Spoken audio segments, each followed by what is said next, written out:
तो चलिए गाइस, हम सॉल्व करते हैं एक्सरसाइज 1.1 हमारी 9th की न्यू बुक में से।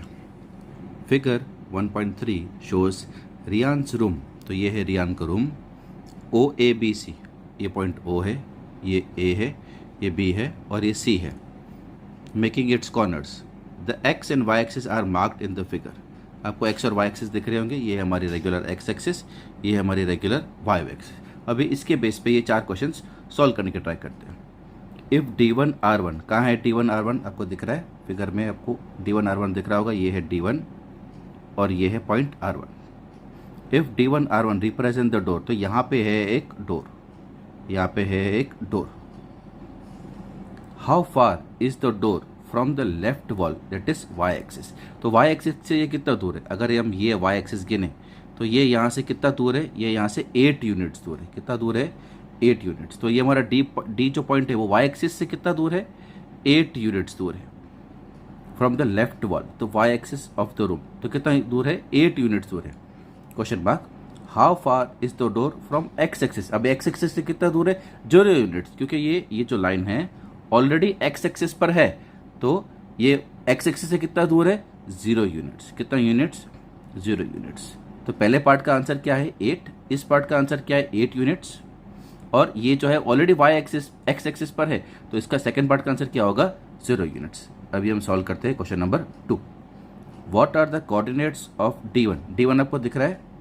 एक मिनट, ये इरेज कर देते हैं।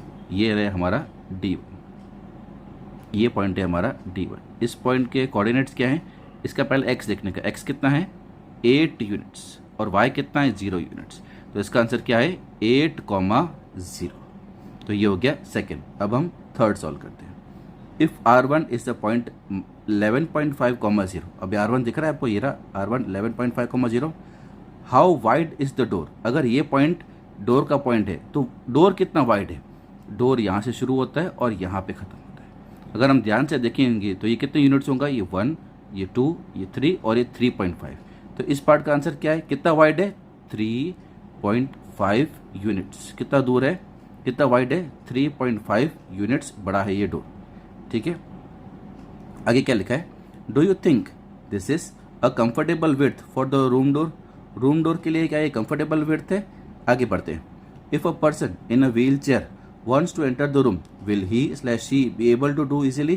तो इसका आंसर क्या है? यस। इसका आंसर क्या है? यस। अगर हम कैसे जान पाएंगे यस है कि नो है? तो अगर हम इस डायग्राम को ध्यान से देखें तो ये जो है वो 10 यूनिट्स का है और ये जो है वो 12 यूनिट्स का है। अब यहाँ पे यूनिट्स गिवन है, ये मीटर है, सेंटीमीटर है, इंच है, या फिर इनमें से कोई भी नहीं करके फीट है। कितना फीट है? ठीक है, तो ये एक्चुअली जो हमारा रेगुलर रूम होता है वो 10/12 का ही रूम होता है। तो ये यूनिट्स मोस्ट प्रोबेबली कितने के होंगे? फीट्स में होंगे। कितने होंगे? फीट्स में होंगे। तो ये हम देखें तो 3.5 यूजुअली मोर देन इनफ होता है एक व्हील चेयर को एंटर होने के लिए। तो ये जो है इसका जवाब क्या है? यस। तो चलिए फोर्थ क्वेश्चन समझते हैं। इफ़ B1 कहाँ है? B1 पॉइंट यहाँ पर है। एंड B पॉइंट कहाँ है? यहाँ पर। अब ये डिस्टेंस कितना होगा? ये डिस्टेंस होगा 2.5 यूनिट्स। अब ये 2.5 कैसे मिला? ये 1, ये 2 और ये 2.5। तो बाथरूम का डोर की विड्थ क्या हुई? 2.5 यूनिट्स। और यहाँ का जो डोर था इसका यूनिट क्या था? अगर आपको याद है कमेंट में बताओ। 1, 2, 3, 3.5। तो कौन सा नैरो है? ये वाला जो डोर है बाथरूम का वो जो है वो नैरो है और ये जो है वो वाइडर है। तो इसी बात पे हमारी एक्सरसाइज 1.1 खत्म।